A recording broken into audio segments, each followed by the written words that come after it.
Exhortación apostólica postsinodal Christus Vivit del Santo Padre Francisco a los jóvenes y a todo el pueblo de Dios. Capítulo 2. Jesucristo siempre joven. Lectura dramatizada. Jesús es joven entre los jóvenes para ser ejemplo de los jóvenes y consagrarlos al Señor. Por eso el sínodo dijo que la juventud es una etapa original y estimulante de la vida que el propio Jesús vivió santificándola. ¿Qué nos cuenta el Evangelio acerca de la juventud de Jesús? La juventud de Jesús. El Señor entregó su espíritu, Mateo 27:50, en una cruz, cuando tenía poco más de 30 años de edad. Lucas 3:23. Es importante tomar conciencia de que Jesús fue un joven. Dio su vida en una etapa que hoy se define como la de un adulto joven. En la plenitud de su juventud, comenzó su misión pública. Y así brilló una gran luz. Mateo 4:16. Sobre todo cuando dio su vida hasta el fin. Este final no era improvisado, sino que toda su juventud fue una preciosa preparación en cada uno de sus momentos. Porque todo en la vida de Jesús es signo de su misterio, y toda la vida de Cristo es misterio de redención. El Evangelio no habla de la niñez de Jesús, pero sí nos narra algunos acontecimientos de su adolescencia y juventud. Mateo sitúa este periodo de la juventud del Señor entre dos acontecimientos: el regreso de su familia a Nazaret, después del tiempo de exilio, y su bautismo en el Jordán, donde comenzó su misión pública. Las últimas imágenes de Jesús niño son las de un pequeño refugiado en Egipto. Mateo 2, 14-15. Y posteriormente las de un repatriado en Nazaret. Mateo 2, 19-23. Las primeras imágenes de Jesús joven adulto son las que nos lo presentan en el gentío junto al río Jordán, para hacerse bautizar por su primo Juan el Bautista, como uno más de su pueblo. Mateo 3, del 13 al 17. Ese bautismo no era como el nuestro, que nos introduce en la vida de la gracia, sino que fue una consagración antes de comenzar la gran misión de su vida. El Evangelio dice que su bautismo fue motivo de la alegría y del beneplácito del Padre. Tú eres mi Hijo amado. Lucas 3:22. Enseguida, Jesús apareció lleno del Espíritu Santo y fue conducido por el Espíritu al desierto. Así estaba preparado para salir a predicar y hacer prodigios, para liberar y sanar. Lucas 4, del 1 al 14. Cada joven, cuando se sienta llamado a cumplir una misión en esta tierra, está invitado a reconocer en su interior esas mismas palabras que le dice el Padre Dios. Tú eres mi Hijo amado.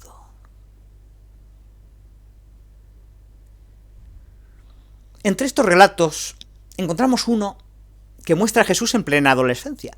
Es cuando regresó con sus padres a Nazaret, después que ellos lo perdieron y lo encontraron en el templo. Lucas 2, del 41 al 51. Allí dice que les estaba sujeto. Lucas 2, 51. Porque no renegaba de su familia. Y después Lucas agrega que Jesús crecía en sabiduría, edad y gracia ante Dios y los hombres. Lucas 2:52.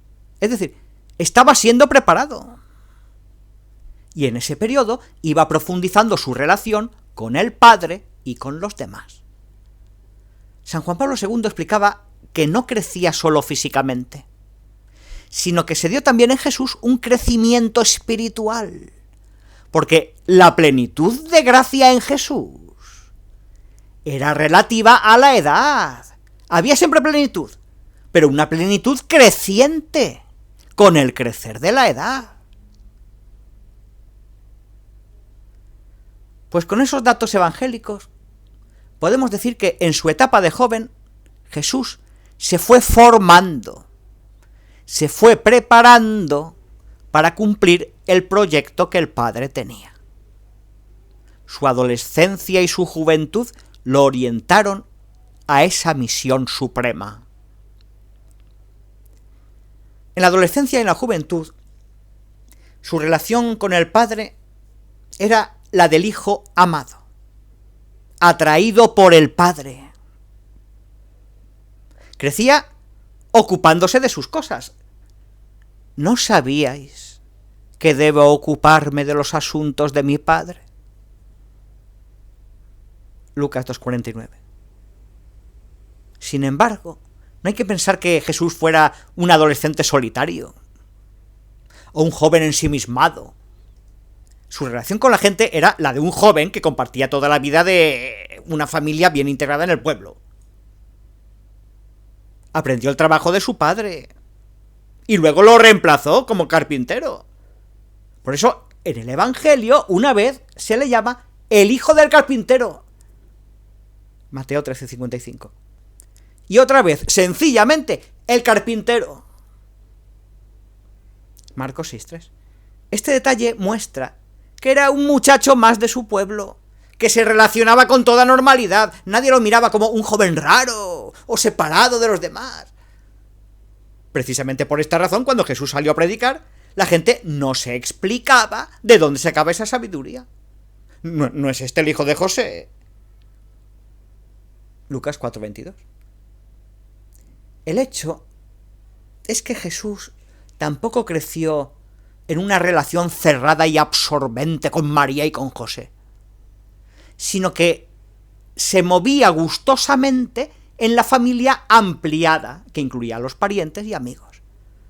Y así entendemos por qué sus padres, cuando regresaban de la peregrinación a Jerusalén, estaban tranquilos, pensando que el jovencito de 12 años, Lucas 2:42, caminaba libremente entre la gente, aunque no lo vieran durante un día entero.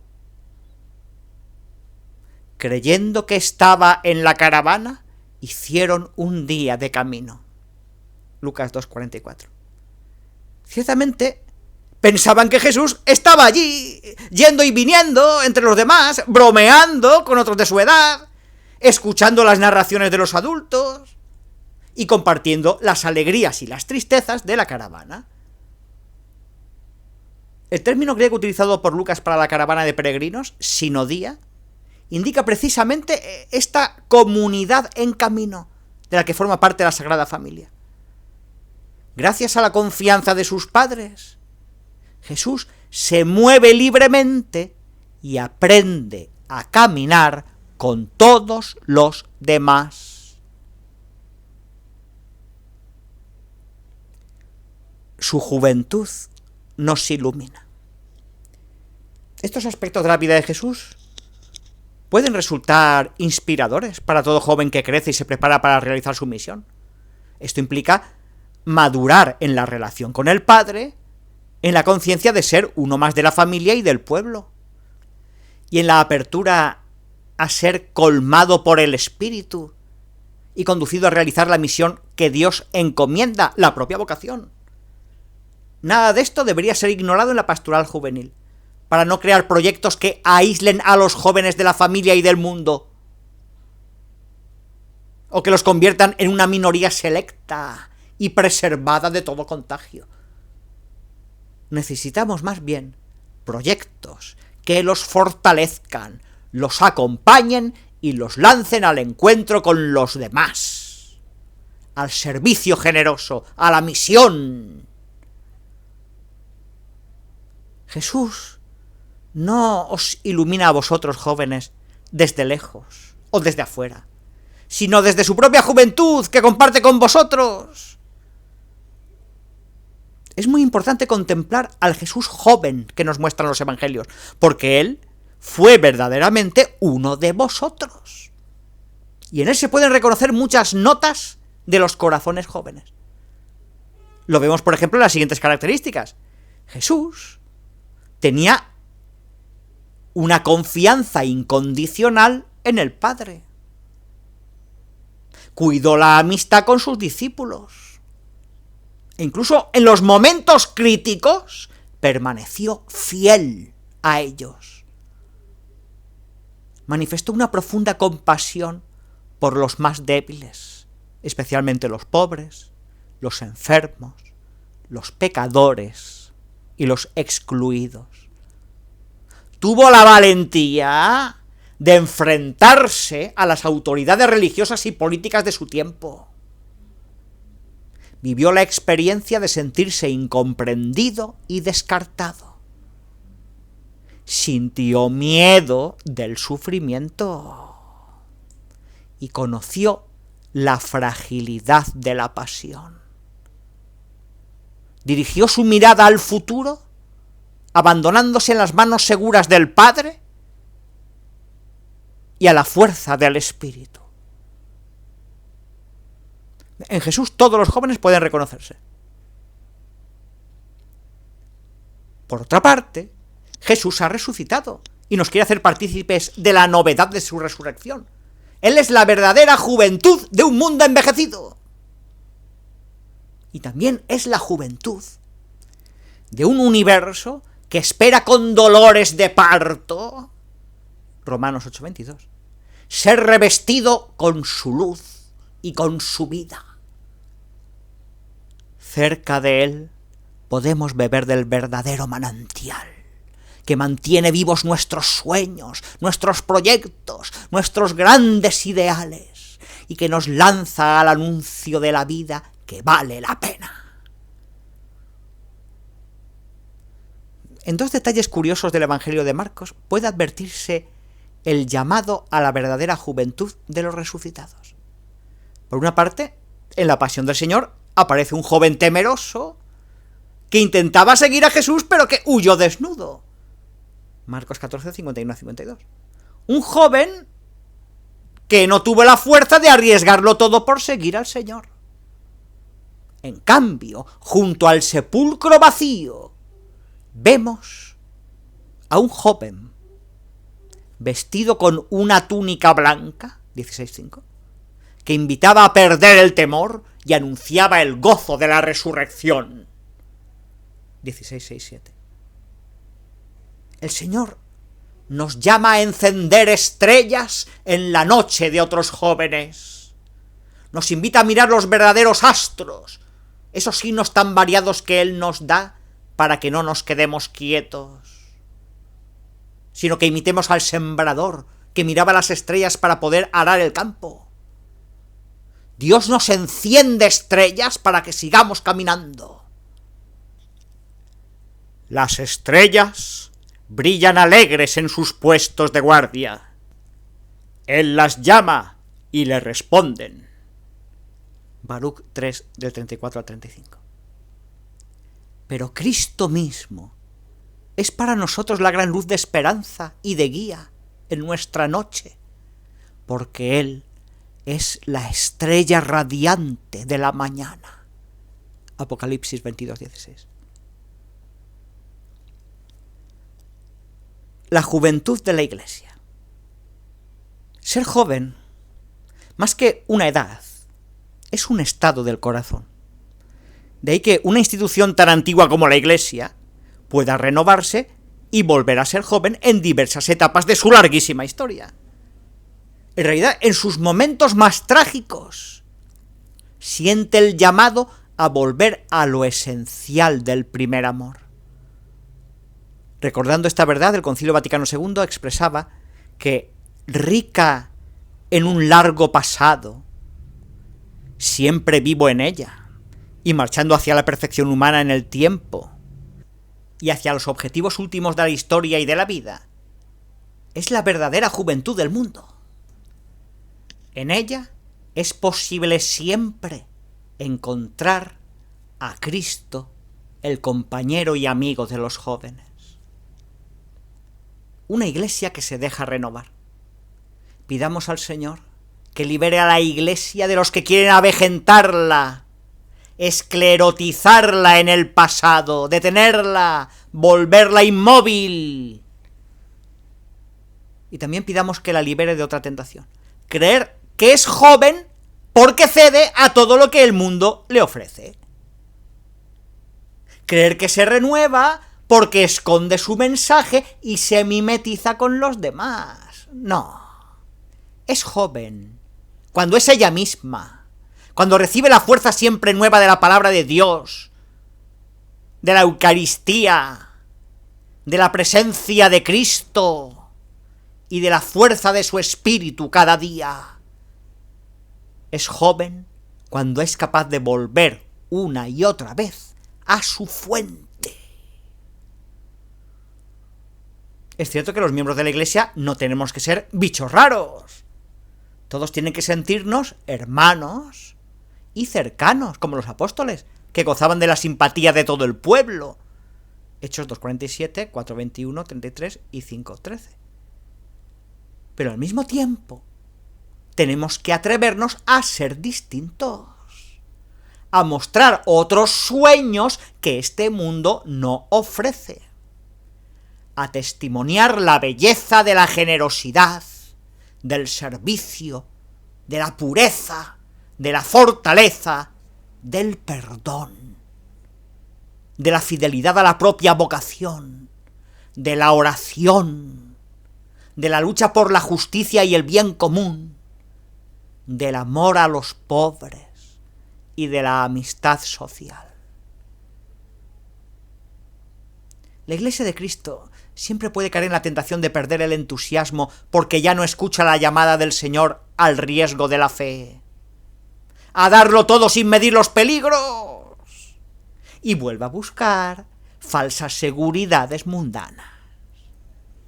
Pues son precisamente los jóvenes quienes pueden ayudarla a mantenerse joven, a no caer en la corrupción, a no quedarse, a no enorgullecerse, a no convertirse en secta, a ser más pobre y testimonial, a estar cerca de los últimos y descartados, a luchar por la justicia y a dejarse interpelar con humildad.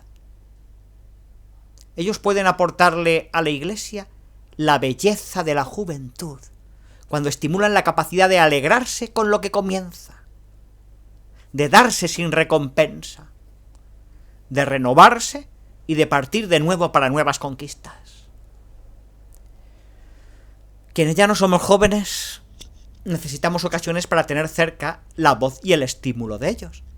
Y la cercanía crea las condiciones para que la Iglesia sea un espacio de diálogo y testimonio de fraternidad que fascine. Nos hace falta crear más espacios donde resuene la voz de los jóvenes. La escucha hace posible un intercambio de dones en un contexto de empatía. Y al mismo tiempo pone las condiciones para un anuncio del Evangelio que llegue verdaderamente al corazón, de modo incisivo y fecundo. Una Iglesia atenta a los signos de los tiempos. Para muchos jóvenes, Dios, la religión, la Iglesia, son palabras vacías. En cambio, son sensibles a la figura de Jesús, cuando viene presentada de modo atractivo y eficaz. Por eso es necesario que la Iglesia no esté demasiado pendiente de sí misma, sino que refleje sobre todo a Jesucristo. Esto implica que reconozca con humildad que algunas cosas concretas deben cambiar. Y para ello necesita también recoger la visión y aún las críticas de los jóvenes. En el sínodo se reconoció que un número consistente de jóvenes, por razones muy distintas, no piden nada a la Iglesia porque no la consideran significativa para su existencia. Algunos incluso piden expresamente que se les deje en paz, ya que sienten su presencia como molesta y hasta irritante. Esta petición, con frecuencia, no nace de un desprecio acrítico e impulsivo, sino que hunde sus raíces en razones serias y comprensibles. Los escándalos sexuales y económicos, la falta de preparación de los ministros ordenados, que no saben captar adecuadamente la sensibilidad de los jóvenes, el poco cuidado en la preparación de la homilía y en la explicación de la palabra de Dios, el papel pasivo asignado a los jóvenes dentro de la comunidad cristiana, la dificultad de la Iglesia para dar razón de sus posiciones doctrinales y éticas a la sociedad contemporánea. Si bien hay jóvenes que disfrutan cuando ven una Iglesia que se manifiesta humildemente segura de sus dones, y también capaz de ejercer una crítica leal y fraterna, otros jóvenes reclaman una Iglesia que escuche más, que no se la pase condenando al mundo. No quieren ver a una Iglesia callada y tímida, pero tampoco que esté en guerra por 2 o 3 temas que la obsesionan. Para ser creíble ante los jóvenes, a veces necesita recuperar la humildad y sencillamente escuchar. Reconocer en lo que dicen los demás alguna luz que la ayude a descubrir mejor el Evangelio. Una Iglesia a la defensiva, que pierde la humildad, que deja de escuchar, que no permite que la cuestionen, pierde la juventud y se convierte en un museo. ¿Cómo podrá acoger de esa manera los sueños de los jóvenes? Aunque tenga la verdad del Evangelio, eso no significa que la haya comprendido plenamente. Más bien, tiene que crecer siempre en la comprensión de ese tesoro inagotable. Por ejemplo, una Iglesia demasiado temerosa y estructurada puede ser permanentemente crítica ante todos los discursos sobre la defensa de los derechos de las mujeres y señalar constantemente los riesgos y los posibles errores de esos reclamos. En cambio, una Iglesia viva puede reaccionar prestando atención a las legítimas reivindicaciones de las mujeres que piden más justicia e igualdad. Puede recordar la historia y reconocer una larga trama de autoritarismo por parte de los varones, de sometimiento, de diversas formas de esclavitud, de abuso y de violencia machista. Con esa mirada será capaz de hacer suyos estos reclamos de derechos y dará su aporte con convicción para una mayor reciprocidad entre varones y mujeres, aunque no esté de acuerdo con todo lo que propongan algunos grupos feministas. En esta línea, el Sínodo quiso renovar el compromiso de la Iglesia contra toda clase de discriminación y violencia sexual. Esa es la reacción de una Iglesia que se mantiene joven y que se deja cuestionar e impulsar por la sensibilidad de los jóvenes.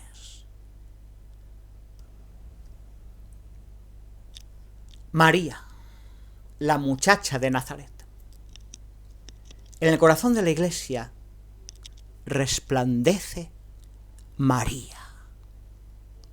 Ella es el gran modelo para una Iglesia joven, que quiere decir seguir a Cristo con frescura y docilidad. Cuando era muy joven, recibió el anuncio del ángel y no se privó de hacer preguntas. Lucas 1:34. Pero tenía un alma disponible. Y dijo: aquí está la servidora del Señor. Lucas 1:38. Siempre llama la atención la fuerza del sí de María joven. La fuerza de ese hágase que le dijo el ángel. Fue una cosa distinta a una aceptación pasiva o resignada. Fue algo distinto a un sí, como diciendo, bueno, vamos a probar, a ver qué pasa. María no conocía esa expresión. Vamos a ver qué pasa. Era decidida. Supo de qué se trataba y dijo sí, sin vueltas. Fue algo más, fue algo distinto. Fue el sí de quien quiere comprometerse y el que quiere arriesgar, de quien quiere apostarlo todo, sin más seguridad que la certeza de saber que era portadora de una promesa. Y yo pregunto a cada uno de vosotros, ¿os sentís portadores de una promesa? ¿Qué promesa tengo en el corazón para llevar adelante? María tendría, sin dudas, una misión difícil, pero las dificultades no eran una razón para decir no. Seguro que tendría complicaciones, pero no serían las mismas complicaciones que se producen cuando la cobardía nos paraliza por no tener todo claro o asegurado de antemano. María no compró un seguro de vida. María se la jugó. Y por eso es fuerte. Por eso es una influencer. Es la influencer de Dios. El sí y las ganas de servir fueron más fuertes que las dudas y las dificultades. Sin ceder a evasiones ni espejismos, ella supo acompañar el dolor de su hijo, sostenerlo en la mirada, cobijarlo con el corazón. Dolor que sufrió pero no la resignó.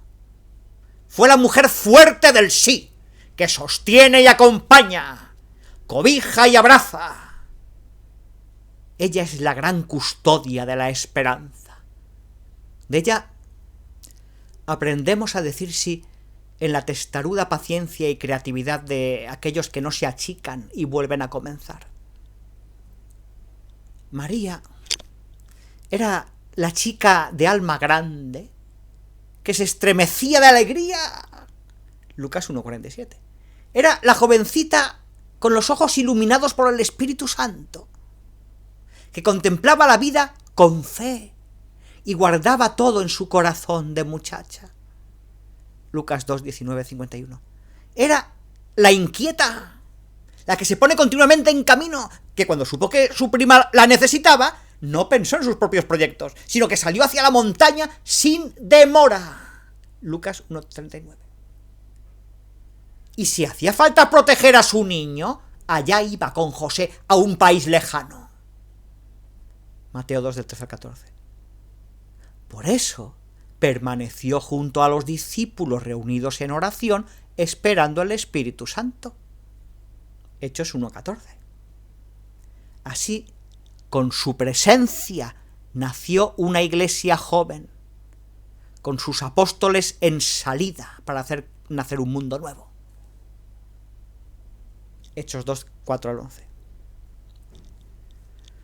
Pues aquella muchacha hoy es la madre que vela por los hijos. Estos hijos que caminamos por la vida muchas veces cansados, necesitados, pero queriendo que la luz de la esperanza no se apague. Eso es lo que queremos. Que la luz de la esperanza no se apague. Nuestra madre mira a este pueblo peregrino, pueblo de jóvenes querido por ella, que la busca haciendo silencio en el corazón, aunque en el camino haya mucho ruido, conversaciones y distracciones. Pero ante los ojos de la madre solo cabe el silencio esperanzado. Y así María ilumina de nuevo nuestra juventud.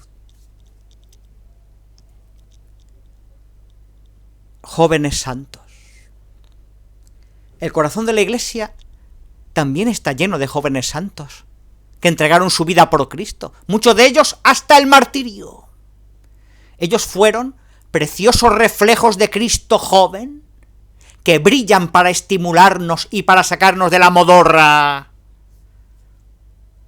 el sínodo destacó que muchos jóvenes santos han hecho brillar los rasgos de la edad juvenil en toda su belleza, y en su época fueron verdaderos profetas de cambio. Su ejemplo muestra de qué son capaces los jóvenes cuando se abren al encuentro con Cristo. A través de la santidad de los jóvenes, la Iglesia puede renovar su ardor espiritual y su vigor apostólico. El bálsamo de la santidad generada por la vida buena de tantos jóvenes puede curar las heridas de la Iglesia y del mundo, devolviéndonos aquella plenitud del amor al que desde siempre hemos sido llamados. Los jóvenes santos nos animan a volver a nuestro amor primero. Apocalipsis 2:4. Hay santos que no conocieron la vida adulta y nos dejaron el testimonio de otra forma de vivir la juventud. Recordemos al menos algunos de ellos, de distintos momentos de la historia, que vivieron la santidad cada uno a su modo. En el siglo III, San Sebastián era un joven capitán de la Guardia Pretoriana. Cuentan que hablaba de Cristo por todas partes y trataba de convertir a sus compañeros, hasta que le ordenaron renunciar a su fe. Como no aceptó, lanzaron sobre él una lluvia de flechas, pero sobrevivió y siguió anunciando a Cristo sin miedo.